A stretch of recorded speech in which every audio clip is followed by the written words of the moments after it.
Aquella noche, la nieve no caía, pero el frío tenía la misma crueldad entraba por la ropa y por la vergüenza. Isidora levantó la mano como si pidiera perdón, aunque lo único que pedía era vivir en el camino. Alguien juró haberla visto llevarse lo que no era suyo. ¿Qué hace una mujer cuando el pueblo entero ya decidió su condena? ¿Y qué ocurre cuando la única salvación pasa en un carruaje, con un varón que no cree en los milagros? Bienvenido a Corazón. Mi nombre es Javier, y aquí encontrarás historias que llegan directo al corazón. Relatos intensos, llenos de emoción, capaces de dejarte sin aliento y atraparte hasta el final. Si te gustan las buenas historias, suscríbete. Y ahora, pasemos a la historia. La plaza olía a barro pisado, a lana húmeda, a cera vieja que se deshacía en las velas de la capilla, y a ese humo agrio que se quedaba pegado en las gargantas cuando la leña estaba verde. En el centro, bajo el campanario, Isidora sostenía el cuerpo como se sostiene una taza agrietada con cuidado, con miedo de quebrarse por completo, con la espalda recta porque era lo único que todavía le pertenecía. El aire le mordía las orejas y le dejaba la piel como papel. A su alrededor,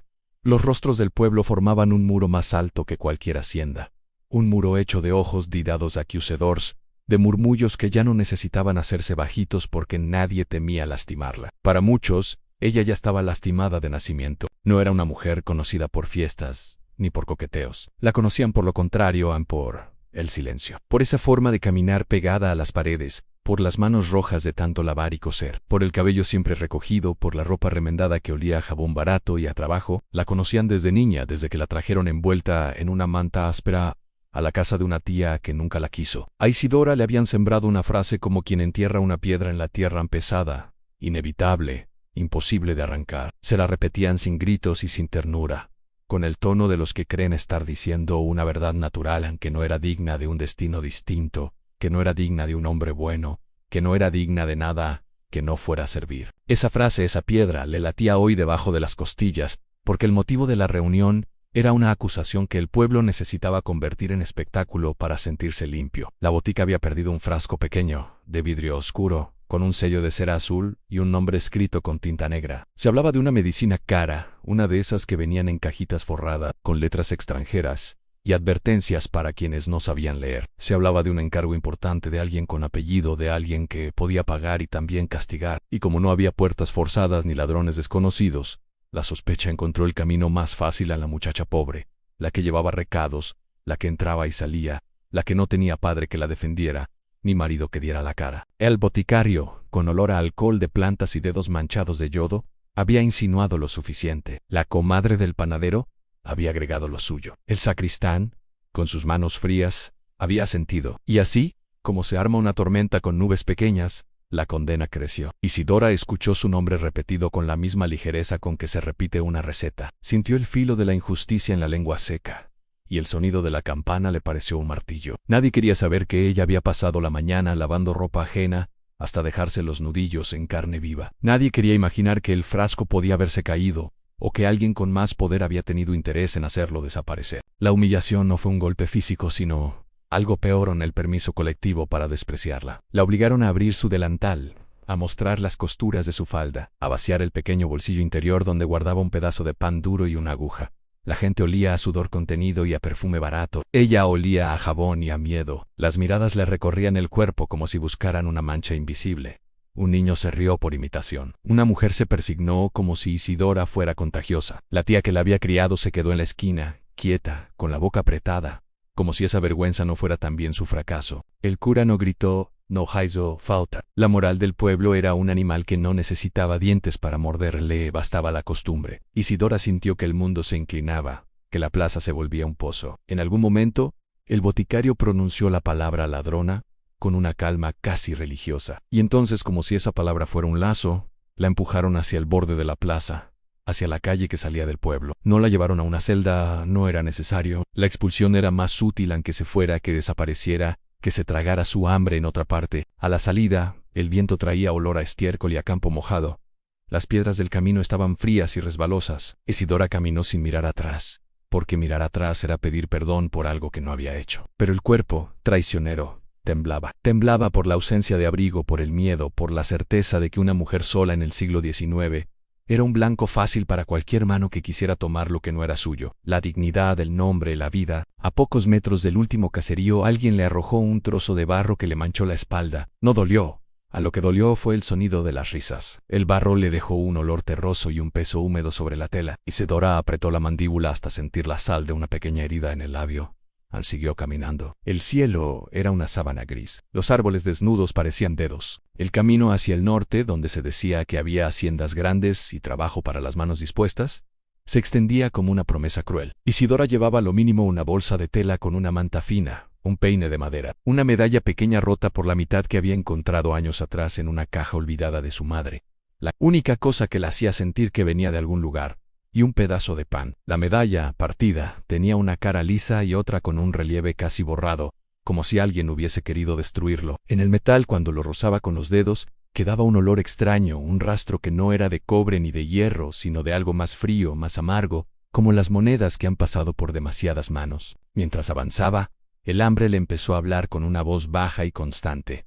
Primero fue un vacío, luego fue un dolor. El pan se le terminó antes de que el sol se escondiera.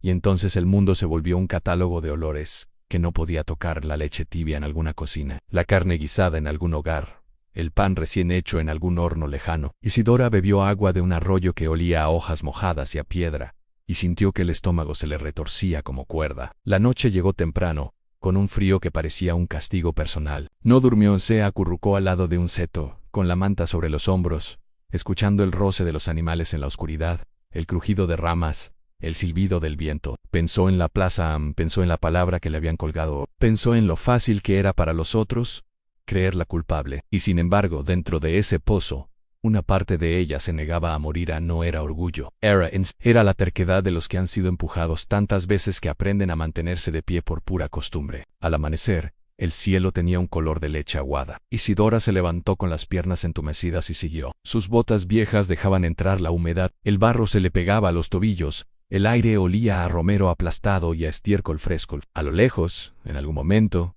vio humo en una casa, una granja, tal vez un lugar donde pedir un vaso de agua y un trozo de pan. Pero cuando se acercó, un perro salió a ladrar con furia y una mujer cerró la puerta, sin siquiera mirarla. Isidora entendió que su rostro traía un rumor, como si la deshonra viajara más rápido que los pasos. Pasó el mediodía con el sol escondido detrás de nubes pesadas. Isidora empezó a sentir un mareo dulce, peligroso, esa sensación engañosa que precede a la debilidad. Se obligó a contar pasos, a fijarse en las piedras, en los troncos, en cualquier cosa que mantuviera su mente lejos del hambre. Y entonces, cuando ya pensaba que se iba a desplomar al borde del camino, lo vio en un carruaje negro, bien cuidado, con herrajes brillantes, avanzando a lo lejos.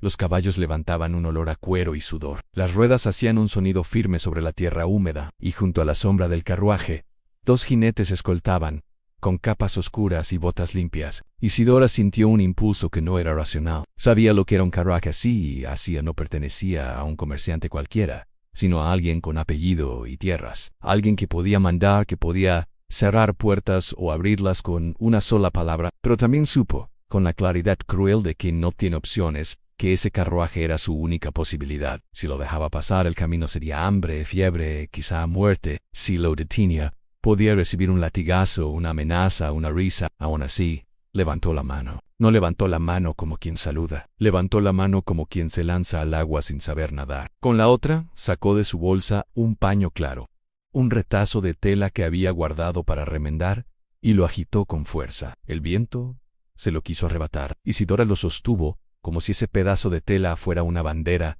una oración, una cuerda. El carruaje se acercó. Isidora vio el brillo del metal, el gesto duro del cochero, la postura alerta de los jinetes. Uno de ellos llevó la mano al costado, donde colgaba el arma. No era un gesto para asustarla. Era un gesto automático, un recordatorio del mundo. El carruaje disminuyó la velocidad, lo suficiente para que el aire le trajera el olor a cuero fino y a perfume sobrio, quizás lavanda. Isidora sintió que la garganta se le cerraba, que el corazón le golpeaba en las sienes. Desde la ventanilla, tras un cristal, se distinguió una silueta masculina. No era joven, no era viejo, tenía la quietud de quien está acostumbrado a que los caminos se aparten. Isidora no vio su rostro con claridad al principio, solo el contorno de una mandíbula tensa, el brillo opaco de un ojo que no se dejaba impresionar. El carruaje se detuvo del todo. El silencio se llenó con el resoplido de los caballos y el crujido de la madera. Isidora dio un paso y sintió que las piernas le temblaban. No pidió limosna, no podía. Lo que necesitaba era trabajo, techo, un lugar donde no la arrancaran del mundo como si fuera maleza. Se inclinó un poco, por respeto, pero sin romperse. Sus manos rojas y ásperas apretaron el paño. El viento le golpeaba el rostro. Why en su mente, la frase veneno se levantó como un jueza: no eres digna. No eres digna ni de pedir. El hombre dentro del carruaje la observó con una desconfianza fría, la desconfianza de quien ha visto trampas bajo rostros inocentes.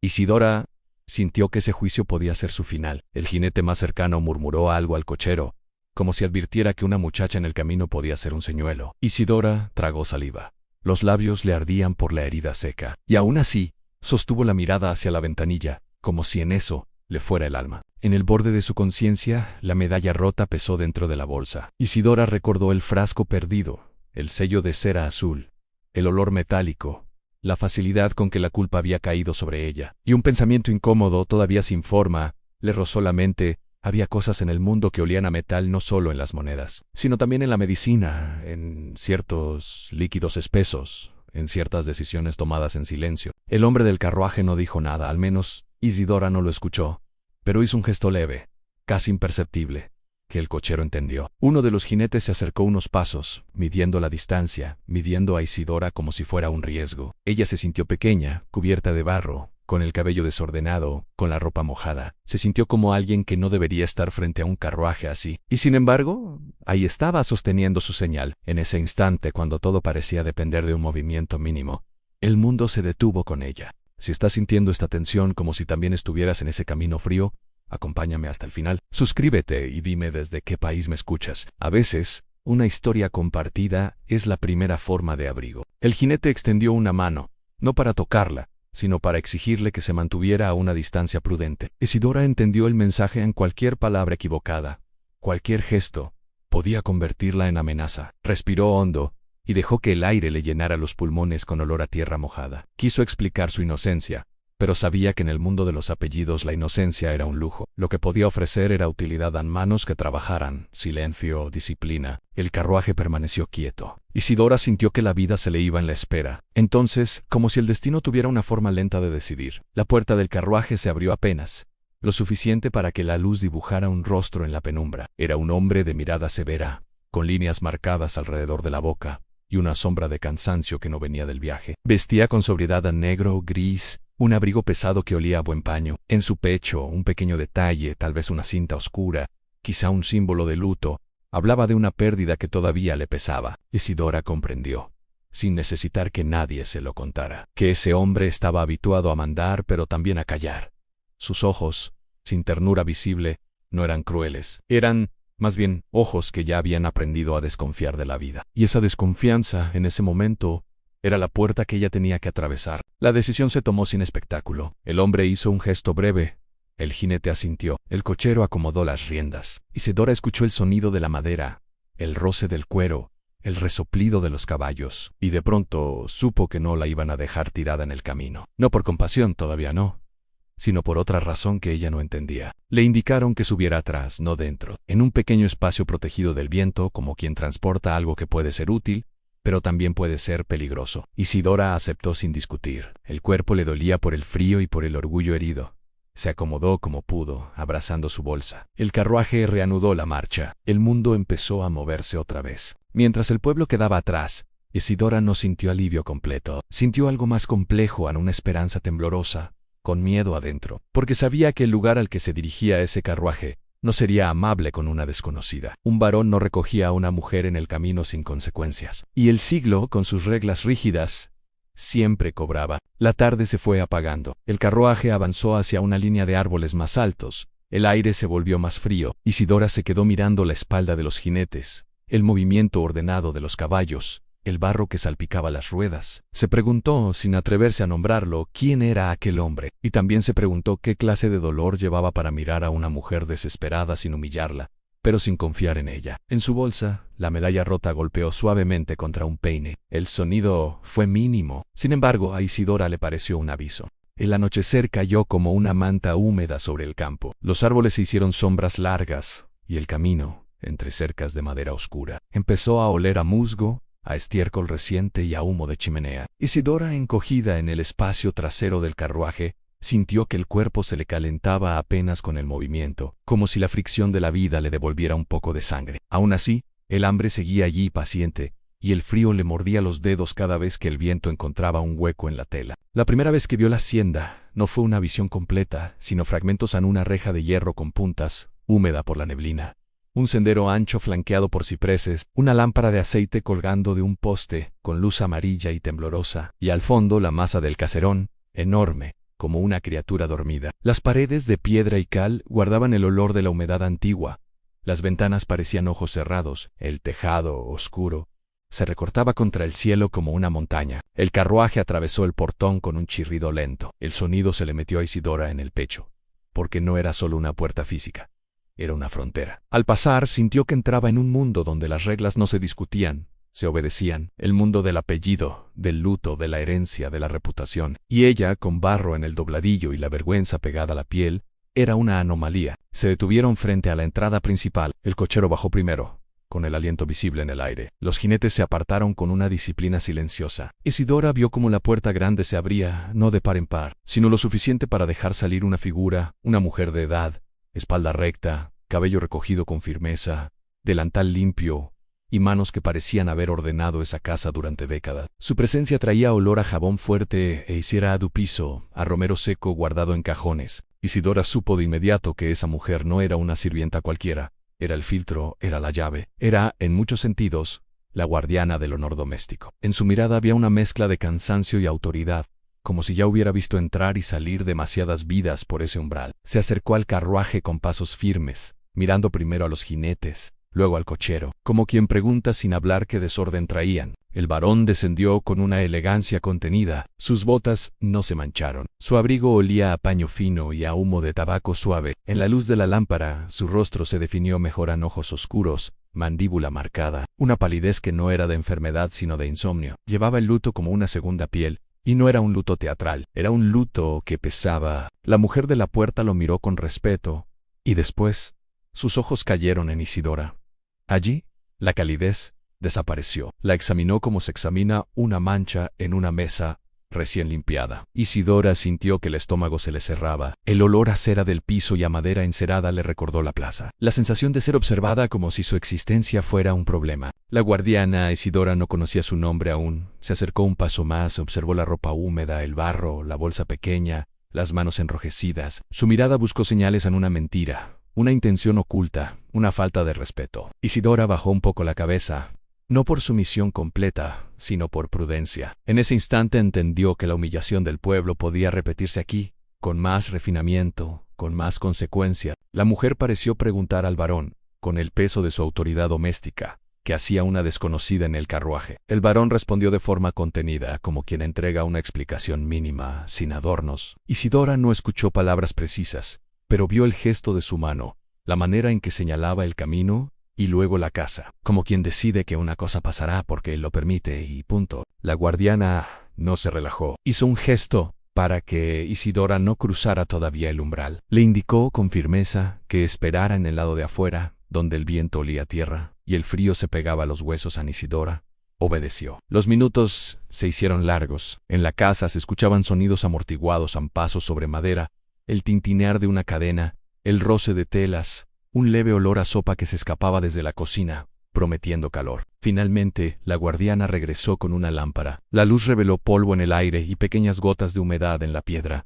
Isidora sintió que era sometida a una prueba silenciosa. La mujer la condujo por un corredor lateral, no por la entrada principal. El mensaje era claro: la hacienda podía tolerarla, pero no la recibiría con honores. El interior del caserón era un mundo de sombras limpias. Olía a madera vieja, a cera, a hierro frío en barandales, a lavanda seca en cajones. Las paredes estaban adornadas con retratos de rostros serios, ojos que parecían seguirla. Isidora caminaba con cuidado, como si cada paso pudiera ensuciar el aire. La lámpara proyectaba su sombra larga en el piso. En algún lugar una ventana vibró con el viento. La casa crujió como si recordara. La guardiana la llevó a una habitación pequeña junto a la cocina. Allí, el calor era riel olía a leña, a cebolla dorándose, a pan reciente. Isidora sintió un nudo en la garganta. La guardiana le indicó, siempre sin necesidad de alzar la voz, que use y lavara, que se cambiara si tenía algo seco, que no tocara nada que no le perteneciera. Isidora sintió, tragándose el orgullo. La mujer le acercó un cuenco de agua tibia. El vapor olía a jabón. Mientras Isidora se lavaba las manos, Vio que el agua se volvía gris con la tierra del camino. Se frotó hasta sentir ardor. Al levantar la vista encontró un espejo pequeño, con el marco de madera gastado. Su rostro estaba más pálido de lo normal. Los ojos grandes tenían ese brillo de quien ha llorado por dentro. Y detrás de ella, en el rifleyo, la guardiana seguía observándola como si no bastara con ver, como si también quisiera entender. Entonces llegó la prueba verdadera. La guardiana, con la lámpara en mano, la llevó a la cocina y le mostró una mesa, un montón de verduras, un balde, un piso que necesitaba ser fregado. Isidora entendió sin que se lo dijeran así. Sabía trabajar. Si no era un estorbo, si podía adaptarse al ritmo. Era una oferta y un juicio al mismo tiempo. Isidora se arremangó. El olor a cebolla le hizo llorar un poco, pero no era tristeza. Era el vapor. Era el cuerpo recuperando sensaciones. Empezó a cortar con cuidado, a lavar, a ordenar. Sus manos se movieron con esa destreza que dan los años de necesidad. La guardiana la observó en silencio. Isidora sintió que cada movimiento era una palabra. No podía defender su inocencia con discursos. Solo podía defenderla con trabajo, con disciplina, con el respeto que el siglo exigía a una mujer sin apellido. A ratos, el hambre le hacía temblar, pero siguió. La madera de la mesa estaba fría. La cuchilla tenía olor a metal. La leña chisporroteaba. En un momento, mientras lavaba un cuchillo, Isidora percibió un olor metálico que no venía solo del acero. Era un olor similar al que sentía en la medalla rota, similar al que recordaba del frasco con sello de cera azul, aunque ella nunca lo había visto de cerca. La sensación le erizó la piel. Se quedó quieta un segundo, escuchando su propia respiración. La guardiana la miró con sospecha, como si la quietud fuera una señal de pereza o de algo peor. Isidora se obligó a continuar. A la hora de la cena le permitieron comer en un rincón, en silencio, un plato sencillo que le supo a salvación en caldo caliente, pan, un poco de verduras. El calor le bajó por la garganta como una bendición que dolía. Isidora comía despacio, como quien teme que le arrebaten el plato. La guardiana se mantuvo cerca, vigilante. Cada tanto, desde el fondo del corredor se escuchaba un sonido leve, como un paso pequeño, un roce de calcetines sobre madera. Fue entonces cuando Isidora lo vio por primera vez en un niño, apenas una sombra entre la penumbra, observándola desde el borde de la puerta. No entró, no pidió nada, solo miró. En su rostro era pálido, y sus ojos tenían una seriedad que no correspondía a su edad. La luz de la cocina le dibujó el contorno del cabello lacio y oscuro. El niño olía a jabón fino y a algo más, a medicina, a ese rastro metálico que Isidora no sabía nombrar. El niño parecía frágil, pero su mirada era de defensa. Isidora sintió un pinchazo en el pecho, una ternura involuntaria que casi le dio miedo, porque la ternura era un lujo peligroso. El niño se retiró sin ruido, como si no quisiera ser visto. Isidora se quedó mirando el marco vacío, con el corazón apretado. Más tarde, la guardiana la llevó a un cuarto pequeño, con una cama estrecha y una ventana que dejaba pasar el olor a ciprés. Le entregó una manta más gruesa. El gesto no era cariñoso, pero tampoco cruel. Era un permiso condicionado. Isidora se acostó con el cuerpo agotado y la mente despierta. En el pasillo, escuchó un murmullo lejano, un movimiento de telas, un sonido de botella de vidrio. El olor metálico volvió a aparecer en su imaginación, mezclado con el olor a tinta vieja y papel guardado. Isidora pensó en cartas escondidas, en secretos dentro de cajones, en nombres escritos con letra elegante. No sabía por qué pensaba eso. Tal vez porque las casas grandes guardan secretos como las paredes, guardan humedad. Si estuvieras en el lugar de Isidora, ¿habrías aceptado entrar a un caserón donde todos te miran como sospechosa? ¿O habrías seguido el camino sola? Cuéntamelo en comentarios. Quero Liert. Antes de dormir, Isidora tocó su bolsa para asegurarse de que la medalla rota seguía allí y el metal estaba frío. Por un instante, imaginó que esa mitad perdida podía estar en algún lugar de esa misma casa, en un bolsillo olvidado, en un cajón cerrado con llave, en manos de alguien que conocía la historia completa. Y, como si el destino quisiera sellar la noche, recordó el rostro del varón bajo la lámpara en severo, cansado, no cruel. La desconfianza estaba allí, sí, como un muro. Pero también había algo más. Una sombra de respeto que no se regalaba a cualquiera. Isidora no sabía todavía que ese respeto, si crecía, podía convertirse en refugio, o en una condena más grande, porque el pueblo perdona menos cuando la esperanza se atreve. Descubrí esa primera noche que una casa grande no se queda callada, solo aprende a esconder lo que siente. El silencio de la hacienda no era vacío, era espeso, cargado de cosas antiguas que seguían respirando en las paredes a pasos guardados, puertas cerradas con prisa, llantos tragados para no molestar. Me acosté en aquel cuarto estrecho con la sensación de haber recibido un techo, pero no un refugio. Un techo es madera y tejas. Un refugio es cuando el cuerpo cree que puede bajar la guardia, y el mío Acostumbrado a ser empujado fuera de todo, no creía en nada con facilidad. Cerraba los ojos y la plaza del pueblo regresaba como si todavía estuviera allí. El barro, el frío, el olor a humo húmedo, los ojos de la gente formando un muro. Sentía otra vez manos abriéndome el delantal, revisando lo poco que llevaba, buscando culpa como quien busca una moneda perdida. Y por encima de todo, escuchaba, como una sentencia repetida sin gritos y sin piedad, aquella frase que me sembraron desde niña: yo no nací para ser elegida. No servía para un destino mejor, no servía para el respeto, no servía para nada que no fuera a aceptar. Por eso, cuando un sonido real cortó mis recuerdos, me desperté como si alguien me hubiera llamado por mi nombre. No fue un ruido fuerte, fue un sollozo contenido, corto, como si alguien hubiera aprendido a llorar sin hacer ruido para no ser castigado. Me quedé inmóvil en la cama, la manta pegada al cuerpo, escuchando. Oí pasos leves en el pasillo, el roce de una tela y un tintineo finísimo de vidrio tocando metal. Y entonces sentí, otra vez, aquel olor en un rastro metálico discreto, mezclado con lavanda y cera. No era el metal de un cuchillo o de una moneda. Era el metal de los remedios, de los frascos oscuros, de esas cosas caras que entran en la sangre y cambian el destino de alguien. La puerta de mi cuarto estaba apenas entornada. Debí quedarme donde estaban, lo sabía. La vida me enseñó que una mujer sola paga caro por ser vista donde no fue llamada. Pero el sollozo volvió. Y algo dentro de mí, quizá la parte que todavía se negaba a endurecerse por completo, me empujó fuera del colchón. Empujé la puerta lo suficiente para ver por la rendija. La lámpara del pasillo dibujaba sombras largas en la pared, y aquellas sombras parecían brazos tratando de alcanzar el suelo. Vi a doña Matilde caminando despacio con una bandeja. En ella había un frasco, una cucharilla, un pano limpio. A su lado el niño que había visto de lejos, pálido de más, delgado de más, con los pies descalzos sobre el frío del piso. No se veía caprichoso, se veía cansado, como si la vida le hubiera puesto un peso demasiado grande en el cuerpo. Vi el temblor en sus brazos, el modo en que encogía los hombros, como si el propio remedio fuera una amenaza. Y cuando la lámpara se movió, el olor metálico se hizo más evidente, como una advertencia. En ese instante pensé en el frasco desaparecido de la botica, en el sello de cera azul del que todos hablaban, en la facilidad con que la culpa había encontrado mi nombre. Yo no sabía cómo se conectaban esas cosas, pero mi cuerpo reaccionaba como si existiera un hilo invisible uniendo mi vergüenza con aquel pasillo. Entonces apareció otra presencia al fondo, y el aire cambió. Reconocí la silueta antes de ver el rostro. El hombre de luto, el dueño de esa casa, el varón, se movía sin prisa, con una gravedad que no era arrogancia sino cansancio. La oscuridad en él no era solo la ropa, era postura, era mirada, era una tristeza contenida que parecía haberse vuelto disciplina. Se acercó al niño y se agachó, quedando a su altura, y a mí se me cerró el pecho porque, incluso desde lejos, vi algo raro en un hombre duro intentando ser delicado sin saber cómo. El gesto que hizo fue sencillo y por eso mismo me marcó. No levantó la mano como amenaza. Midió la dosis con paciencia, sostuvo el tiempo necesario para que el niño aceptara. Vi a la criatura tragar con una valentía silenciosa. Vi la mueca, vi el paño limpiándole la boca. Y vi al varón apoyar la palma en la frente del niño.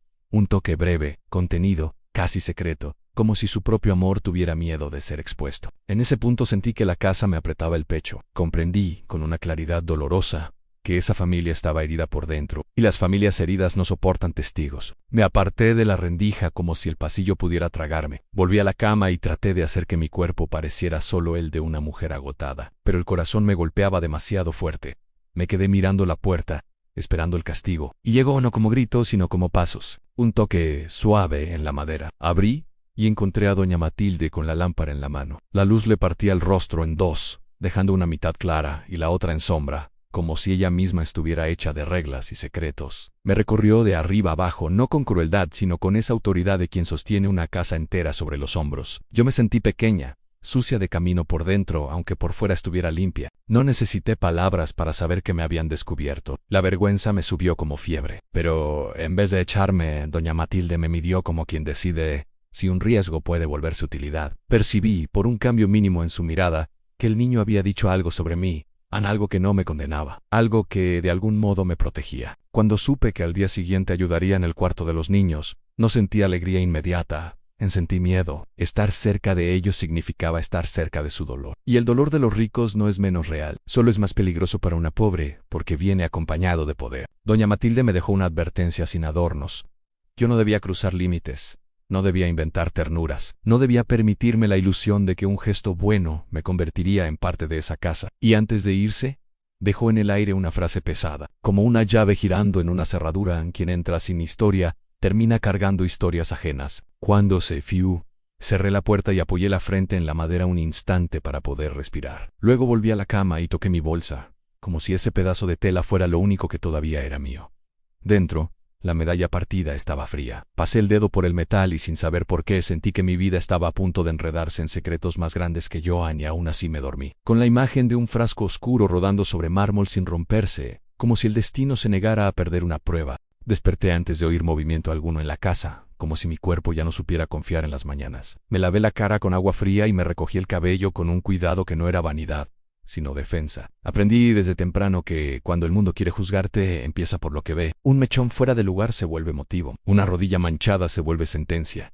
Una mirada cansada se vuelve sospecha. Así que me arreglé como si cada detalle pudiera comprarme un día más bajo ese techo. La cocina ya estaba viva. El olor a pan y a leña subía como una promesa simple, y el calor del fuego me devolvió por momentos la sensación de que todavía tenía sangre en las manos. Doña Matilde me entregó un delantal limpio y me condujo hacia el corredor que llevaba al ala de los niños. Caminé con el corazón golpeándome en la garganta, sintiendo que los retratos antiguos me miraban como si preguntaran qué hacía yo allí. La puerta del cuarto se abrió hacia un mundo de luz más suave y orden impecable. El aire olía a jabón fino y a té, pero debajo de esos aromas había el mismo rastro metálico de la noche, como un hilo invisible atravesándolo todo en aquel. Era un cuarto donde la enfermedad formaba parte de la rutina, donde el remedio era tan común como el pan, y yo, que venía de un pueblo donde un frasco caro podía convertirse en acusación, sentí que el estómago se me cerraba. Vi a Elías junto a la ventana, pálido, delgado, envuelto en una manta como si el frío viviera dentro de él.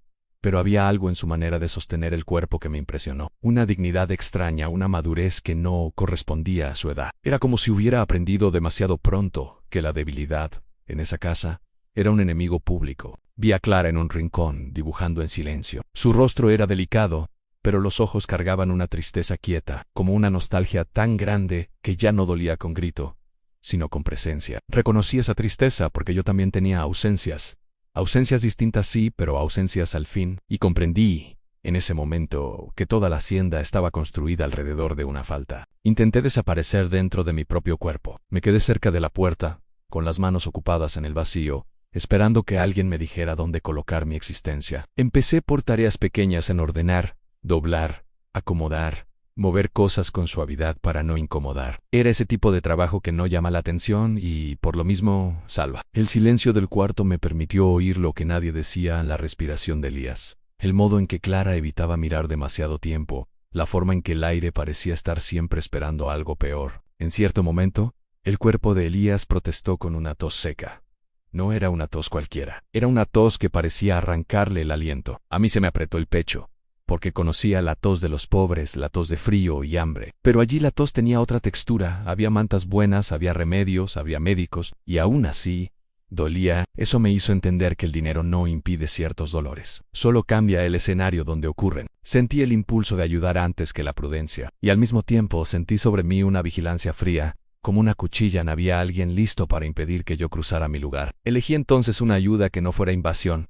Preparé una infusión suave, algo simple, casi doméstico, sin pretensión de reemplazar lo que mandaran los doctores. La dejé cerca del niño y retrocedí, manteniendo distancia, ofreciendo un vaso y no una intimidad. Percibí de reojo que Clara observaba, no con desprecio, sino con esa cautela de quien no sabe si puede confiar en una buena intención. Y vi a Elías mirarme también, con una curiosidad cuidadosa, como si no estuviera acostumbrado a recibir algo que no viniera con obligación. Entonces sentí una presencia fuerte en el cuarto, como si el aire se reorganizara alrededor de la autoridad. Antes de girarme supe que era el varón. Su paso no necesitaba anunciarse. La casa lo reconocía. Yo me encogí por dentro, esperando el golpe de siempre, ese golpe que llega cuando una como yo se atreve a actuar por cuenta propia. Lo vi acercarse, vi su mirada primero en los niños, luego en mí, y sentí el frío recorrerme la espalda. Pero el juicio que esperaba no llegó como humillación, llegó como evaluación silenciosa. Él miró el vaso, reconoció el olor, verificó el riesgo. Entendí que ese hombre vivía en alerta permanente no por Maudet, sino porque la vida le había dejado demasiado que perder. Acepté, sin discutir, la regla de que yo debía pasar por doña Matilde antes de hacer cualquier cosa. Así funciona el mundo, ni a los de abajo se nos pide permiso hasta para respirar. Sin embargo, lo que me dejó sin piso fue que, en lugar de expulsarme, me dio una tarea que exigía algo más que fuerza, algo más que manos. Se esperaba que yo leyera para Elías Ansé, Esperaba que yo ofreciera historias, yo que siempre fui tratada como alguien sin valor.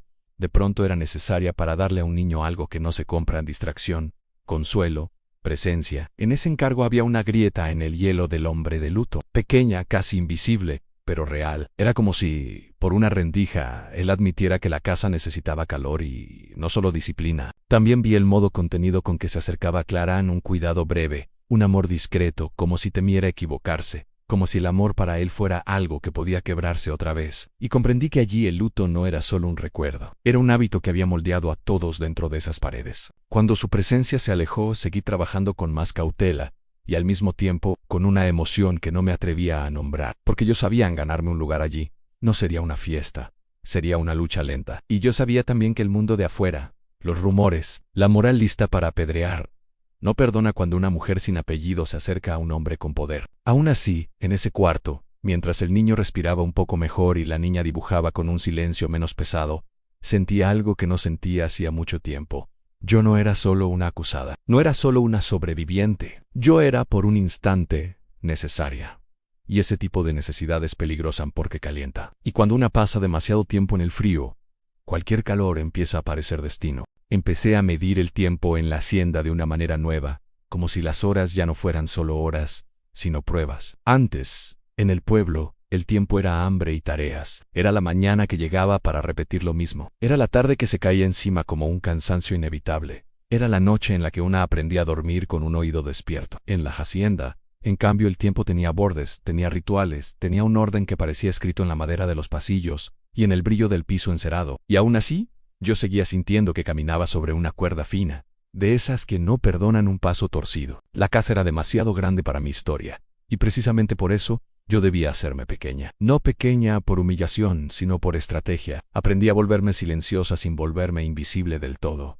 Aprendí a estar sin estorbar. Aprendí a moverme por las esquinas, a recoger sin levantar polvo, a cerrar puertas sin hacer ruido, a dejar la cocina como si nadie hubiera respirado dentro. En un lugar así, el orden tenía el peso de una promesa en sí, todo se mantenía controlado. Quizá el dolor también se mantenía controlado. Pero yo había vivido lo suficiente como para saber que el dolor no se controla, solo se esconde. Los niños eran el centro de ese escondite. Cuando entraba al cuarto de Elías y Clara, lo primero que me golpeaba no era el tamaño del espacio ni las ventanas altas, ni siquiera la presencia constante de los frascos oscuros y el olor metálico que se mezclaba con el té y el jabón fino. Lo primero que me golpeaba era la manera en que la tristeza se podía acomodar en un rincón, sin hacer escándalo. Era una tristeza educada, una tristeza que no tiraba cosas al suelo ni pedía a gritos lo que le faltaba. Una tristeza que había aprendido a no molestar a los adultos. Y eso, para mí, era lo más duro de ver.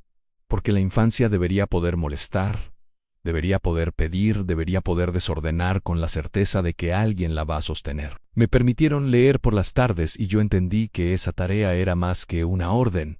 Era una oportunidad peligrosa. Peligrosa, porque me acercaba a los niños por un camino que no era solo trabajo físico, sino algo más íntimo, la voz, la atención, el tiempo compartido. Peligrosa, porque cualquier cosa íntima, en una casa marcada por el luto, despierta sospechas, incluso cuando no hay maldad en ella. Pero también era una oportunidad que yo no podía despreciar.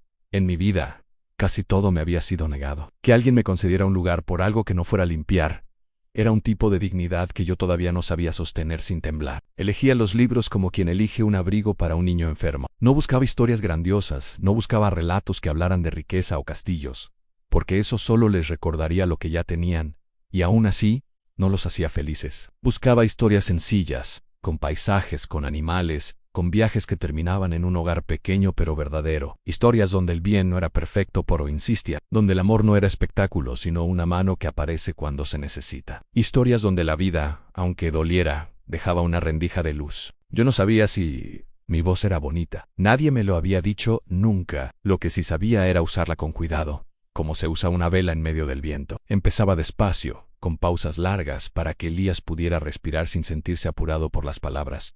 Aprendí a escuchar su pecho mientras leía. Aprendí a detectar el instante exacto en que una frase demasiado larga podía cansarlo. Aprendí que la narración no era un río que se impone, sino un camino que se adapta al paso del que lo recorre. Elías escuchaba con una atención que me conmovía y me asustaba a la vez. Me asustaba porque esa atención tenía algo de hambre.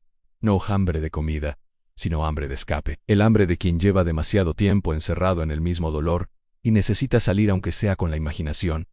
A veces él no parpadeaba, a veces sus dedos apretaban la manta, no por frío, sino por concentración. Y en su cara, que parecía siempre defendida, yo veía momentos breves donde el cansancio aflojaba, como si la historia le quitara peso de encima por unos minutos. Clara era diferente. Clara era una isla. A primera vista parecía indiferente, encerrada en sus dibujos, en su mesa, en sus lápices. Pero yo aprendí rápido que su indiferencia era una forma de cuidado propio. Clara cuidaba su corazón como quien cuida un objeto frágil en una casa llena de movimiento. Lo protegía de golpes, de expectativas, de promesas que no sabía si se iban a cumplir. Ella no venía a buscar consuelo. Ella venía a vigilar si el consuelo era seguro. Y esa vigilancia, en una niña, me partía el alma con una tristeza limpia. Las primeras tardes, Clara no se acercaba, pero yo sentía su escucha. La escuchaba en el silencio de su lápiz que de pronto se detenía. La escuchaba en el modo en que su espalda se enderezaba cuando una frase le interesaba. La escuchaba en el mínimo movimiento de su cabeza, como si quisiera oír mejor sin traicionarse a sí misma. Clara era de esas niñas que aprendieron a no pedir porque pedir puede ser humillante. Y yo conocí esa lección con el cuerpo entero. Poco a poco las historias empezaron a hacer algo que yo no esperaba.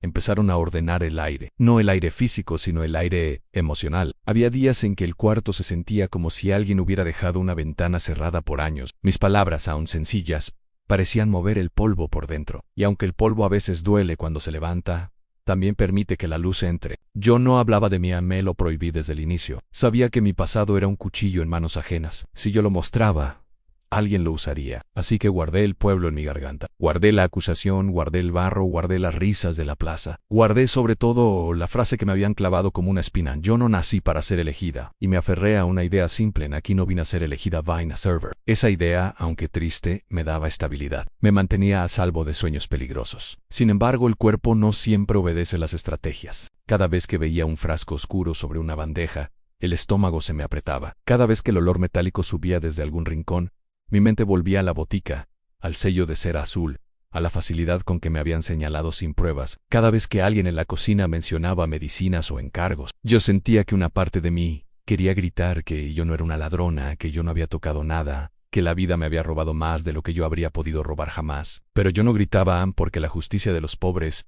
rara vez se gana con gritos, se gana con resistencia silenciosa, con constancia, con paciencia, con una dignidad que cansa. Y en esa constancia, algo empezó a cambiar. Elías comenzó a esperar las tardes. No necesitaba decirlo porque yo lo veía en su modo de prepararse, en su manera de acomodar la manta antes de que yo me sentara, en la forma en que miraba el libro como si fuera un objeto precioso. A veces, cuando yo tardaba porque doña Matilde me enviaba a otra tarea, Elías quedaba mirando hacia la puerta con una ansiedad que intentaba disimular. Esa ansiedad me dolía porque yo conocía esa sensación a esperar algo bueno como si fuera una rareza, como si el mundo pudiera quitarlo en cualquier momento. Una tarde ocurrió el primer milagro pequeño. Lo llamo milagro no por exageración, sino porque mi vida estaba tan acostumbrada a perder que cualquier tregua me parecía un acto de gracia. Yo leía un cuento simple, uno donde un niño se perdía en un bosque y encontraba a una mujer mayor que lo alimentaba y lo guiaba de regreso sin pedirle nada a cambio. Mientras leía, noté que el pecho de Elías subía y bajaba con menos esfuerzo. No había ese tirón interno que yo ya reconocía. La tos no apareció como un ladrido seco interrumpiendo cada párrafo. Por primera vez, su cuerpo no parecía pelear contra el aire. Yo seguí leyendo, pero por dentro me volví casi inmóvil,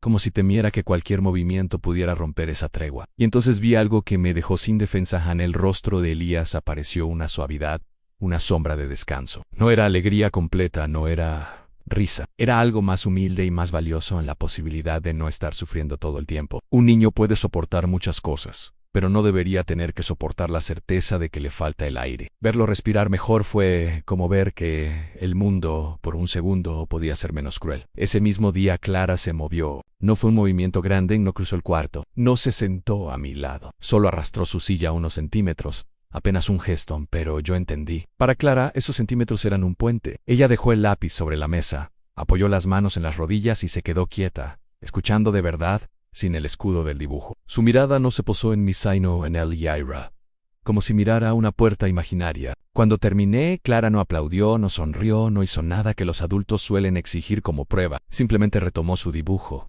Pero el dibujo había cambiado. Hasta entonces Clara dibujaba cosas cerradas en casas con puertas diminutas, árboles sin ramas, caminos que terminaban en paredes. Ese día yo vi una ventana abierta. Vi una figura pequeña frente a un jardín. Cosas mínimas, pero nuevas. Sentí un nudo en la garganta, porque una ventana abierta en el dibujo de una niña herida es una confesión sin palabra. Es decir, todavía quiero creer. Es decir, todavía puedo imaginar un lugar seguro. Y yo, que había llegado a esa hacienda con el corazón endurecido por el rechazo, me encontré allí Dupai por dentro, recibiendo una verdad que me hacía temblar. A partir de entonces, las tardes se convirtieron en un hilo que sostenía el día. Para Elías, el hilo era aire. Para Clara, el hilo era una compañía que no exigía. Para mí, el hilo era un motivo para mantenerme firme. Porque cuando una vida ha sido empujada muchas veces, necesita una razón concreta para no rendirse. Y esos niños, sin saberlo, me estaban dando esa razón. Yo empecé a cuidar detalles sin que nadie me lo pidiera, pero sin invadir. Dejar el libro en el mismo lugar, acomodar la manta de Elías cerca de la luz, para que el aire no le golpeara de frente. Mantener el cuarto tibio sin volverlo sofocante. Traer agua a la misma hora. Pequeñas cosas que no parecían grandes, pero que para un niño enfermo y una niña en duelo eran una forma de estabilidad. Y la estabilidad, cuando falta, es más valiosa que cualquier lujo. Sin embargo, también aprendí que cuando algo mejora, el mundo se siente amenazado, porque hay personas que se acostumbran a una tristeza como si fuera el orden natural. Y cuando alguien introduce una gota de alivio, esa gota puede parecer una insolencia. Yo no sabía todavía quiénes eran esas personas en la hacienda, pero empecé a sentirlas alrededor, como ojos en la nuca. Aún así, en ese bloque de mi vida, yo me aferré a lo único que podía controlar: mi trabajo, mi silencio, mi presencia limpia y, sobre todo, mi voz. Esa voz que, sin ser grandiosa, estaba logrando algo que los frascos y las reglas no podían garantizar: un poco de calma, un poco de esperanza, un poco de infancia recuperada, en un lugar que había olvidado cómo se respiraba sin miedo. El rumor no entra a una casa como entra una tormenta, con truenos visibles. El rumor entra como entra el frío, por las rendijas. Primero es un cambio en el aire, luego es una incomodidad sin nombre, después es una palabra que alguien deja caer, y por último es un juicio completo que ya camina solo, como si tuviera piernas. Yo lo supe en cuanto me di cuenta de que algunas puertas empezaban a cerrarse un poco más rápido cuando yo aparecía. Al principio, quise creer que era imaginación. Quise pensar que mi miedo, acostumbrado a la plaza y a la humillación, estaba viendo peligros donde solo había rutina. Pero el cuerpo sabe. El cuerpo registra detalles que la mente intenta negar para sobrevivir. Yo empecé a sentirlo en la cocina, en el lugar donde los cuchillos brillan y las manos trabajan rápido, donde el olor a pan suele ser consuelo y de pronto se vuelve sospecha. Había silencios que antes no existían, murmullos que se detenían cuando yo cruzaba, risas que cambiaban de forma como si se doblaran para no incluirme, miradas que se deslizaban hacia mis manos, como si mis dedos cargaran todavía el gesto de robar. Y yo, que jamás había robado nada, me vi obligada otra vez a vivir bajo la sombra de una acusación ajena. Noté también gestos pequeños que tenían el filo de una ofensa. Una vez, después de limpiar la alacena, vi a una de las mujeres contar las cucharas. No lo hizo con descaro, sino con ese disimulo cruel que pretende ser normalidad. Otra vez, al terminar de ordenar la despensa, alguien revisó la lista de víveres como si buscara un faltante inventado. Un par de veces dejaron una puerta entreabierta solo para entrar de repente a buscar algo, como si necesitaran comprobar que yo no estaba haciendo nada indebido. Nadie me acusaba de frente, pero el aire entero me acusaba. Y comprendí algo con amargura: mi pasado había viajado. Tal vez no con mi nombre completo, tal vez no con detalles precisos, pero sí con la esencia de la historia que el mundo ama repetir. Una muchacha pobre, un frasco desaparecido, una expulsión. Esas historias se transmiten como se transmite el humo. Se pega a la ropa de quien pasa, se mete en las conversaciones, mancha sin pedir permiso. En el campo los rumores se mueven con las mulas, con los vendedores, con los arrieros, con los ojos curiosos. Basta que alguien te vea en un lugar donde no deberías estar, para que la imaginación de otros haga el resto. Y yo estaba en un lugar donde, según las reglas no escritas, no debería estar. El ala de los niños se volvió el centro del peligro, porque yo pasaba tiempo allí.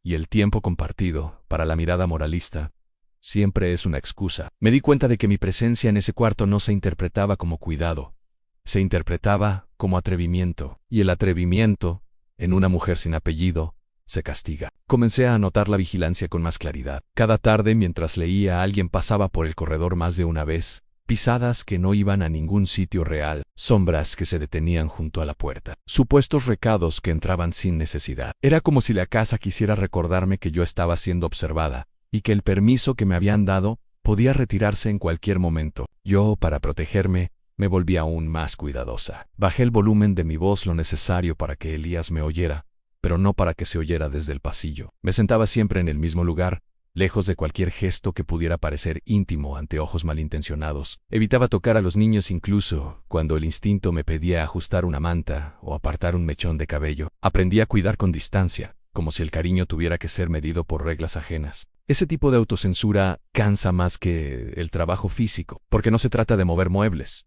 Se trata de mover el corazón sin que nadie lo note, y el corazón cuando se siente vigilado, late con miedo. Aún así, el vínculo con Elías y Clara seguía creciendo, y eso era precisamente lo que despertaba más resistencia. Los niños, sin decirlo, empezaron a necesitarme. Elías buscaba la hora de la lectura como quien busca aire antes de una noche larga. Clara, con su prudencia de niña vieja, comenzó a dejar señales de confianza sin nombrarlas. A veces yo encontraba un dibujo doblado en la esquina de un libro, no entregado en mano, no ofrecido como regalo, solo dejado allí como quien deja una piedra blanca en un camino para marcarlo. Esos dibujos eran cada vez menos cerrados. Aparecían puertas menos pequeñas, jardines con senderos, un cielo menos pesado. Y yo entendí que Clara estaba dejando que algo entrara. Pero donde entra algo también entran los que quieren sacarlo. Yo empecé a sentir una presencia distinta, más peligrosa que la vigilancia simple de las sirvientas. Era una presencia con intención, con estrategia. No era el recelo del personal que teme por su trabajo. Era la energía de alguien que cuida reputaciones como quien cuida un tesoro. Alguien que no trabaja solo con manos sino con palabras. Alguien capaz de convertir una sospecha en verdad social. No siempre la veía por la ascensión. ¿Cómo se siente una tormenta cuando todavía no llueve? Había tardes en que, al salir del cuarto de los niños, el pasillo parecía más estrecho, como si el aire se hubiera llenado de ojos invisibles. Una vez, al doblar una esquina, percibí el perfume fino de alguien que no pertenecía a la cocina ni al servicio. Un perfume que no olía a jabón fuerte sino a flores caras. Me quedé quieta un segundo. No vaya, Nady. Pero supe que no estaba sola en esa guerra silenciosa. Y entonces, una noche, escuché mi nombre dicho como un objeto, no como un nombre que pertenece a una persona, sino como un nombre que se usa para construir una historia. Lo escuché desde mi lugar de trabajo, con el sonido de la madera y el agua, mientras yo fregaba con la espalda recta. Lo dijeron y callaron. Lo dijeron y se rieron por dentro. Lo dijeron y miraron hacia la puerta como esperando que yo entrara para tener una excusa. Yo, no entree. Me quedé donde estaba, limpiando con una calma fingida, porque aprendí en la plaza que la reacción alimenta a los verdugos. Pero por dentro yo ardía de cansancio. Ardía de esa fatiga que viene de demostrar inocencia en un mundo que disfruta sospechar. En mi vida, casi siempre me habían hecho sentir culpable por existir. Y ahora, cuando por fin estaba haciendo algo bueno, algo que mejoraba, aunque fuera un poco, el aliento de un niño, la gente encontraba la forma de ensuciarlo. Empecé a comprender el tamaño de la batalla. No se trataba solo de permanecer en una hacienda, se trataba de sobrevivir a una moral que necesita culpables para sentirse limpia. Se trataba de resistir a un sistema donde la pobreza se interpreta como defecto de carácter. Se trataba de sostener la dignidad sin convertirla en orgullo,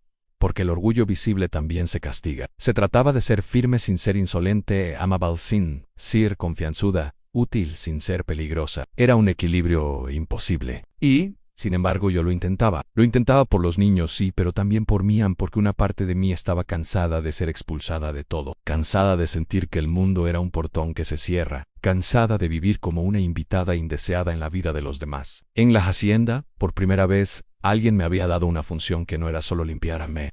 Habían dado un lugar donde mi presencia tenía sentido. Y yo sabía que si me lo quitaban, no solo perdería techo, perdería una prueba interna de que yo podía ser algo más que una acusada. En las noches en mi cuarto la medalla partida se volvió un hábito. La tocaba como quien toca una cicatriz, buscando recordar que la historia propia existe aunque otros la nieguen. Sentía el metal frío, el borde irregular donde faltaba la otra mitad.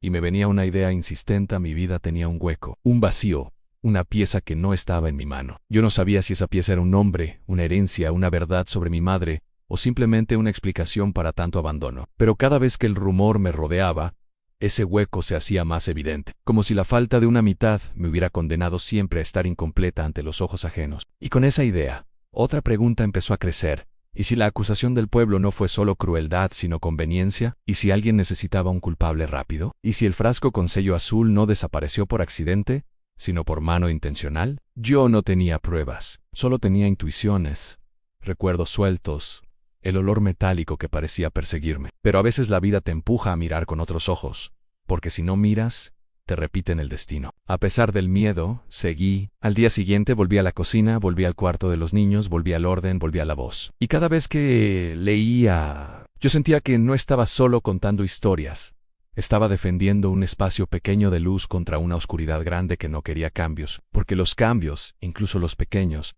provocan odio en quienes viven de que todo permanezca igual.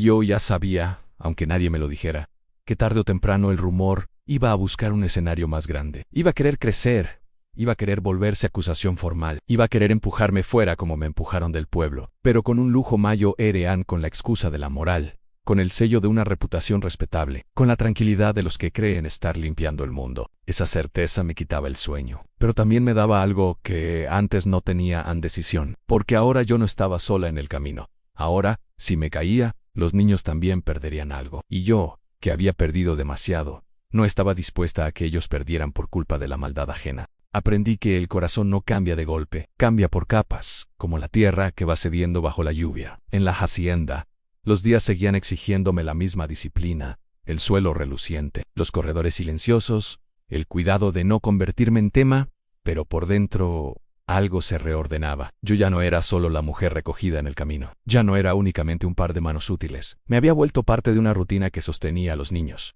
Y cuando una rutina sostiene, también ata a un lugar, nata a las personas. Ata al rizq. Fue en un atardecer cuando sentí con claridad que el varón también había empezado a verme de un modo que no era solamente la mirada de un dueño hacia una criada. No fue con palabras ni con elogios. En ese mundo yo no recibiría eso. Fue con un gesto simple y silencioso, de esos que cambian la temperatura de una vida entera. Aquel día llegó pesado, con nubes bajas y un viento que hacía temblar los cristales como si la casa tuviera recuerdos malos del invierno. Elías estaba más débil de lo habitual. Su respiración parecía un trabajo, la tos venía en oleadas, y yo me sentía impotente frente a un cuerpo tan pequeño luchando por seguir. El olor metálico de los frascos se mezclaba con el olor de la leña, y esa mezcla me revolvía el estómago, porque me recordaba que el poder tiene remedios, y aún así no tiene control sobre ciertas heridas. Me quedé en el cuarto más tiempo del que debía, cuidando todo lo que podía sin invadir, manteniendo el aire tibio, cambiando el agua, ordenando las mantas, preparando una infusión ligera, acomodando los libros para que él no tuviera que mover demasiado los brazos. Clara permaneció allí también, demasiado quieta, dibujando sin dibujar, como si cualquier trazo en el papel pudiera llamar a lo peor hacia adentro. Yo veía en sus ojos un ruego silencioso aunque la noche no fuera cruel. Cuando la tormenta por fin estalló, el sonido de la lluvia sobre el tejado pareció una multitud. La hacienda, tan segura por fuera, sonaba frágil por dentro, como si cada trueno recordara que nada es eterno. Elías tuvo un instante de falta de aire, de esos en los que el silencio del cuarto se vuelve pánico. Sentí que mi cuerpo se congelaba y al mismo tiempo actuaba por instinto. Busqué lo que doña Matilde me había enseñado, preparé lo posible, sostuve la calma por fuera, porque la calma es algo que el niño imita cuando ya no tiene nada más. No sé cuánto tiempo pasó, solo sé que en algún momento, mientras yo sostenía una palangana, organizaba paños, mantenía vivo el fuego, sentí caer sobre mí un cansancio brutal. Llevaba semanas manteniéndome en pie con la fuerza de la necesidad. Casi no dormía bien, porque el rumor me rondaba, comía deprisa. Tragaba miedo. Y esa noche, con la tormenta gritando allá afuera, sentí que mis huesos querían rendirse. Entonces percibí una presencia detrás de mí. No necesité girarme para reconocerla. El varón tenía una manera de entrar a los espacios que cambiaba el aire, como si la casa respirara distinto cuando él estaba cerca. Giré la cara apenas lo suficiente para ubicarme, y volví al trabajo, porque no quería ser vista como alguien que esperaba algo de Ellen. Yo conocía mi lugar. Pero él no estaba allí para vigilar. Estaba allí porque oyó el sonido del cuarto, porque entendió que el cuerpo de su hijo estaba pidiendo más que reglas y frascos. Y vi, sin necesidad de explicaciones, que su soledad era una soledad de responsabilidad. Cargaba esa casa como quien carga una tumba y una promesa al mismo tiempo. Yo seguía haciendo lo que podía. Y entonces ocurrió el gesto. En silencio, él trajo una manta más pesada y la colocó sobre mis hombros. No fue un toque íntimo, fue un gesto práctico, casi seco, como si estuviera corrigiendo un detalle fuera de lugar. Pero yo sentí el peso de aquella manta como una señal de humanidad en medio del hielo. Yo no temblaba solo de frío, temblaba por dentro porque a mí nadie me cubría. Nadie cuidaba de mi cuerpo. Yo siempre había sido la que cuida, la que sirve, la que aguanta. Y de pronto alguien notó que yo también era gente. Apreté la palangana para esconder el temblor de las manos. El varón se quedó junto al hijo, atento, con un cuidado contenido. Y yo percibí que, cuando miraba a Elías, había amor, sí, pero también culpa y miedo. Miedo de perder otra vez. Miedo de que la casa se volviera únicamente silencio y retratos. La tormenta fue aflojando poco a poco. Elías respiró mejor después de un tiempo que a mí me pareció infinito. Clara se acercó a su hermano con un cuidado que yo no le había visto antes, apoyando la mano en la manta como si tocara un secreto. Vi en sus ojos una gratitud silenciosa hacia cualquiera que ayudara a mantener a su hermano allí, vivo, presente. Cuando todo se estabilizó me di cuenta del estado en el que estaba, en el vestido húmedo, las manos oliendo a hierbas y metal, el cabello recogido pero con hebras sueltas, el cuerpo demasiado cansado para sostener la postura perfecta. Sentí vergüenza de que me vieran débil, vergüenza de que me vieran humana. Intenté retirarme sin llamar la atención, recogiendo cosas, limpiando rastros, devolviendo al cuarto su orden habitual. Pero al dar un paso, sentí que la manta en mis hombros me sujetaba, como si ese peso dijera: «Ah, no estás tan fuera como crees». No, hoy palabras no hicieron falta. El varón, allí cerca, tenía una forma de quedarse que era una declaración silenciosa. Esa noche no me trató como sospechosa, me trató como aliada del cuidado. Y eso para mí fue una forma de respeto que jamás había recibido. Después de esa noche, algo cambió también en los ojos de la casa. No de toda la casa, no de las lenguas malas, pero sí de ciertos detalles en la forma en que doña Matilde me miraba con menos desconfianza y más seriedad, como si reconociera que yo sostenía el peso sin hacer espectáculo. La forma en que Elías me esperaba con menos vergüenza, como si aceptar mi cuidado fuera menos humillante. La forma en que Clara empezó a sentarse más cerca de las lecturas y por primera vez dibujó no solo ventanas abiertas, sino un camino hacia ellas. Ahí entendí el peligro, aun cuando una familia herida empieza a confiar, también empieza a defender. Y defender crea enemigos. El rumor, que hasta entonces venía como veneno en gotas, empezó a buscar un golpe. Lo sentí cuando las idas y vueltas por el corredor se volvieron más frecuentes, cuando el perfume caro apareció más de una vez cerca del ala de los niños, cuando ciertos objetos comenzaron a desaparecer y reaparecer, como si alguien estuviera probando el terreno. Una cuchara de plata fuera de lugar, un pañuelo fino dejado sobre una silla, un frasco desplazado de la bandeja, pequeños anzuelos para construir un relato. Y el relato que más les interesaba a los moralistas era siempre el mismo: for la mujer pobre que se acerca al viudo, la extraña que entra en la vida de los niños, la intrusa que se vuelve demasiado importante para el lugar que ocupa. Yo sabía cómo funcionaba ese mundo. Ya me habían condenado una vez sin pruebas, lo harían otra vez. Si podían. Una mañana encontré mi bolsa revuelta. Yo casi no la soltaba, pero ese día había salido a las prisas a buscar agua caliente, y cuando volví, la bolsa no estaba como la había dejado. Nadie admitió, nadie vio, pero entendí el mensaje: estaban buscando algo para usar en mi contra. La medalla partida me ardió en la palma al tocarla. Supe que ese pedazo de metal, hasta entonces solo un recuerdo de origen confuso, podía volverse arma o salvación. Esa misma semana, la inestabilidad de Elías aumentó de un modo extraño. No solo por el clima, hubo noches en que parecía peor justo después de tomar una dosis. Yo no podía afirmar nada, no tenía conocimientos, no tenía derecho a sospechar, pero el olor metálico en ciertos momentos parecía distinto, más agresivo, como si la mezcla no fuera la misma. ¿Y eso encendió en mí un miedo nuevo? ¿Y si el peligro no era solo rumor? ¿Y si era algo más concreto, más sucio, más calculado? Empecé a observar sin invadir. Noté quién llevaba las bandejas, quién tocaba los frascos, quién insistía en estar cerca del cuarto en momentos específicos, y poco a poco percibí un patrón en la institutriz. Tan correcta por fuera, ejercía un control excesivo sobre lo que entraba y salía. Se colocaba como guardiana absoluta de los niños, como si cualquier ayuda externa fuera una amenaza a su autoridad. Y la autoridad, cuando enferma, se vuelve posesión. No dage nada, porque una acusación sin pruebas es suicidio para una criada. Solo guardé todo dentro como quien guarda un fósforo en un lugar seco, esperando el instante correcto. Ese instante llegó de manera cruel. Una tarde, al salir del cuarto después de la lectura, encontré en el pasillo una hoja de papel doblada en el suelo, como si hubiera caído del bolsillo de alguien apresurado. No debía recogerla, no debía llamar a alguien, pero estaba exactamente en mi camino. Y la experiencia me enseñó que las trampas se esconden en lo accidental. Me agaché con cautela, más para apartarla del paso que por curiosidad. Era un recibo de la botica del pueblo de donde me habían expulsado. Un recibo reciente, con la misma tinta y el mismo tipo de sello que yo recordaba. La lista mencionaba un frasco con cierre especial.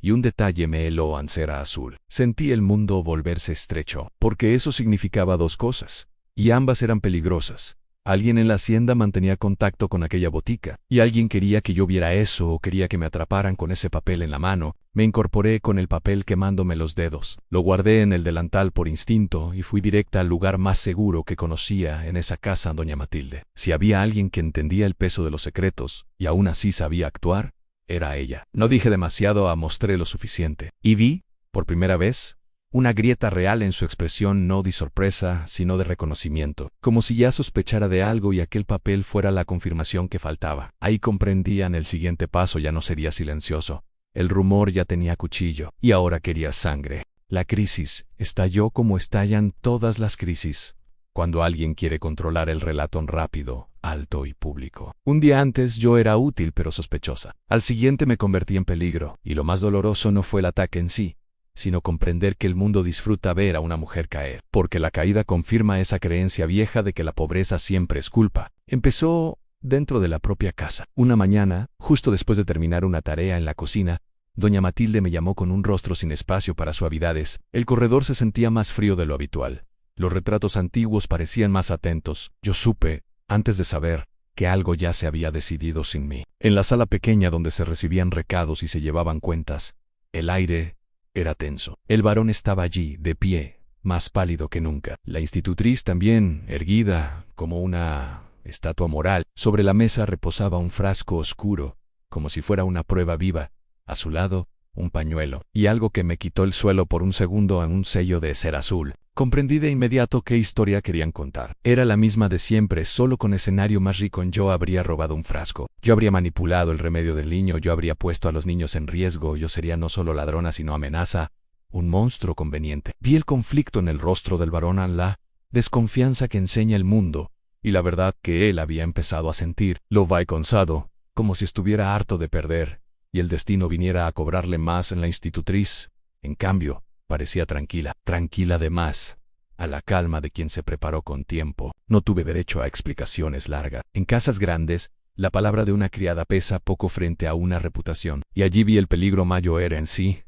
El varón creía el relato, yo sería expulsada. Si no lo crea, aún así el escándalo ya estaría sembrado. Y el escándalo en ese tiempo no necesita culpa para destruir. Fue entonces cuando tomé la decisión más dolorosa de mi vida, decidí irme antes de que me arrancaran. No porque fuera culpable, sino porque sabía cómo funciona el mundo. Sabía que una acusación así, incluso desmentida después, mancha para siempre. Y sabía que el arma mayor contra mí no era un juez, ni una policía, ni el rumor era la idea de que yo estaba manchando a los niños, y el nombre de la casa. Si me quedaba y el escándalo crecía, Elías podía ser apartado de su padre, Clara podía ser enviada a manos frías, y el varón, para salvar el honor, podría tomar decisiones brutales. Yo no podía permitir que mi presencia se volviera razón para que ellos perdieran más. Salí en silencio como siempre salí de los lugares. Preparé lo poco mío. Apreté la bolsa contra el cuerpo como si fuera parte de mí, y caminé hacia el ala de los niños cuando nadie vigilaba de más. Quería verlos una última vez, no para despedirme con lágrimas, sino para guardar su imagen como estaban viva. No dije nada. Me acerqué lo suficiente para dejar el libro en la estantería, con un marcador simple entre páginas, como una promesa muda de que la historia podía continuar aunque yo no estuviera. Dejé también una infusión suave, no como medicina, sino como costumbre de cuidado. Luego me aparté con el pecho desgarrado sin sonido. Vi en los ojos de Clara que lo entendía antes de entenderlo. Vi en los ojos de Elías una gravedad que ninguna criatura debería cargar. Quise arrodillarme y pedir perdón por no poder quedarme poro no lo hais. A veces la dignidad es la única herencia que una pobre puede dejarle a un niño rico. La lección de que la verdad no necesita gritar para ser verdad. Salí por la puerta lateral, la misma por la que había entrado el primer día, porque la casa nunca me recibió por delante. La lluvia había pasado, pero el suelo seguía húmedo. El frío me mordió las manos. Caminé hacia el camino principal y seguí sin mirar atrás. No había avanzado mucho cuando oí cascos y ruedas. Un carro pequeño de la hacienda venía detrás. No era para traerme de regreso. Era para llevarme a un lugar peor en el pueblo vecino, donde la acusación se haría formal para proteger a los niños y para proteger el nombre del varón. La palabra proteger, en ese mundo, a menudo era máscara de castigo. Ahí apareció doña Matilde de nuevo como un pilar. No vino con caricias, vino con determinación. Me colocó en un rincón seguro, lejos de ojos curiosos, e hizo algo que jamás olvidaré en mí. Trató como alguien que todavía tenía derecho a ser defendida. Había guardado el recibo de la botica. Había empezado a hablar con personas de la casa que desconfiaban de la institutriz, gente que veía y callaba desde hacía tiempo. Había observado también las pioras extrañas de Elías, uno más importante. Conocía al varón lo suficiente para saber que él necesitaba pruebas, no rumores. Lo que vino después fue como una cadena de cosas que habían estado amarradas durante años y por fin se soltaron. El varón empezó a investigar con su propio peso. Lo sentí, aunque no lo vi todo. Revisó cuentas, pidió registros, llamó al médico, comparó dosis, horarios, olores, y con el poder que tenía obligó a la verdad a salir donde antes solo había conveniencia. Pero la pieza que terminó de cerrar el círculo vino de algo que yo llevaba sin comprender, a la medalla partida. Cuando el caso se volvió público y el pueblo vecino preparó una audiencia, porque el juicio moral era tan feroz como el legal, el varón pidió que yo presentara cualquier cosa que me identificara. Yo no tenía nada, solo esa medalla gastada, rota, casi inútil. O eso creía Hanla.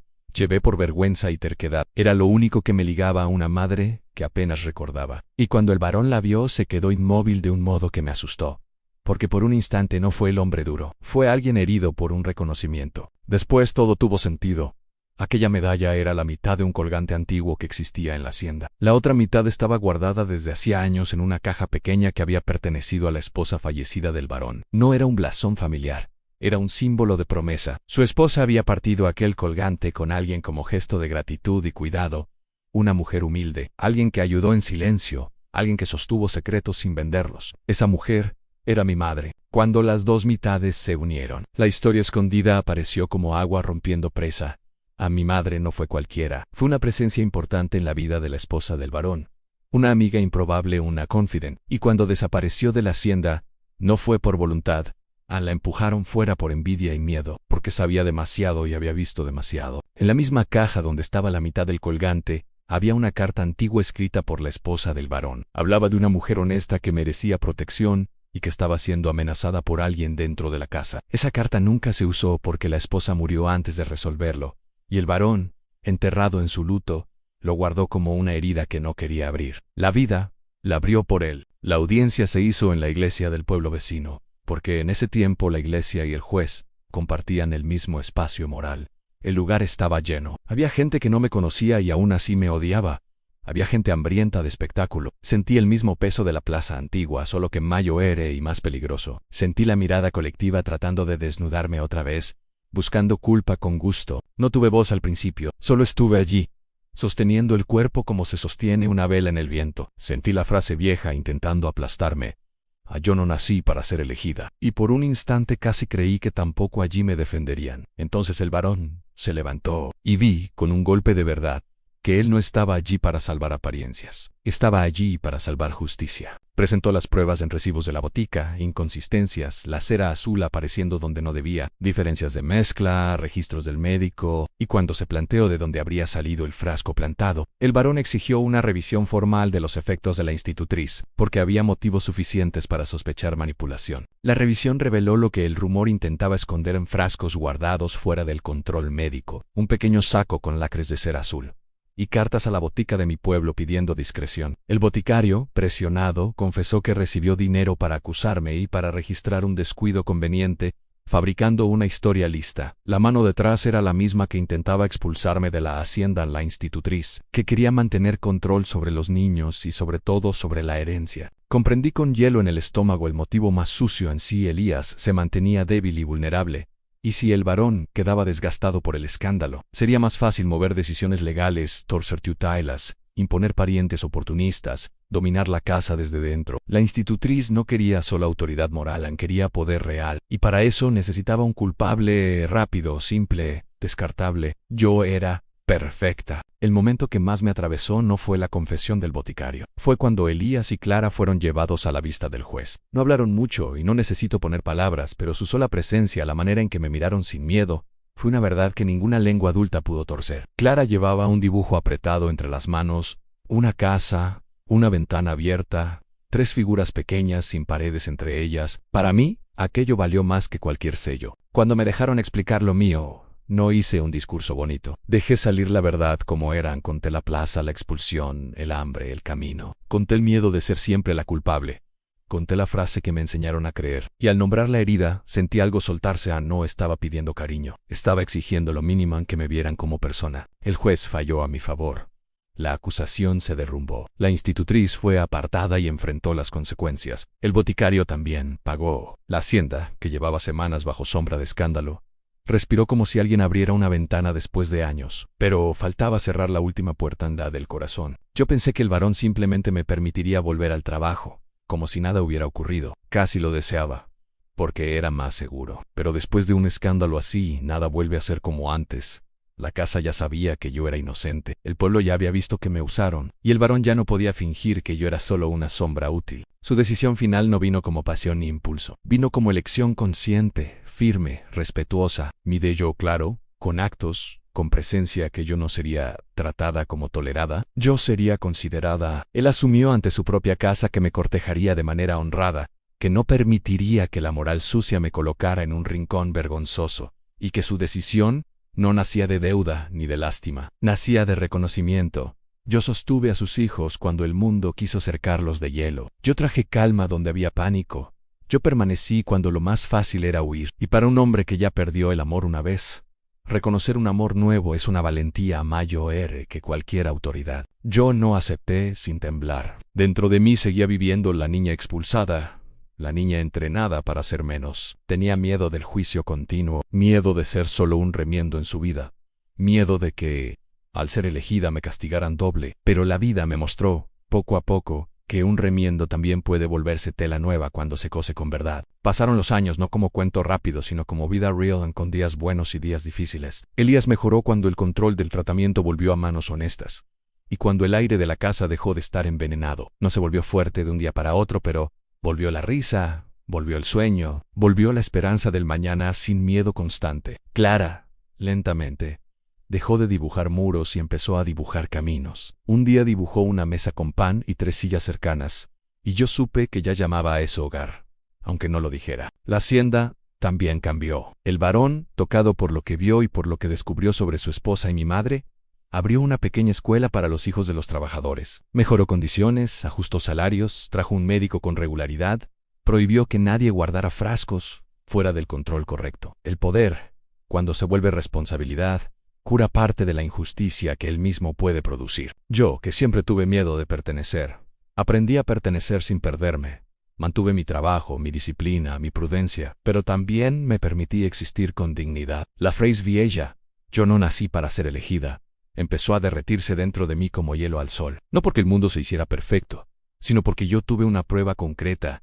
Podía ser amada sin ser humillada. La última punta suelta se cerró una tarde tranquila, años después, cuando llegó un paquete a la hacienda, con un sello antiguo y una letra desconocida. Era una carta del antiguo ayudante del boticario, un hombre que envejeció cargando culpa y que, al enfermar, decidió dejar la verdad escrita. Detallaba el acuerdo, el dinero, la orden de señalar mi nombre, y confirmaba que el frasco perdido nunca se perdió, lo escondieron y luego lo plantaron para fabricar la historia. Esa carta ya no era necesaria para inocentarme, yo ya lo estaba, pero sí para cerrar mi pecho. Era la prueba final de que yo no era maldita. Yo fui, guardé la carta junto a la medalla ya completa. Las dos mitades unidas no eran solo metal, eran el símbolo de algo que tardé una vida en entender. A mis raíces no eran vergüenza. Mi madre existió con honra.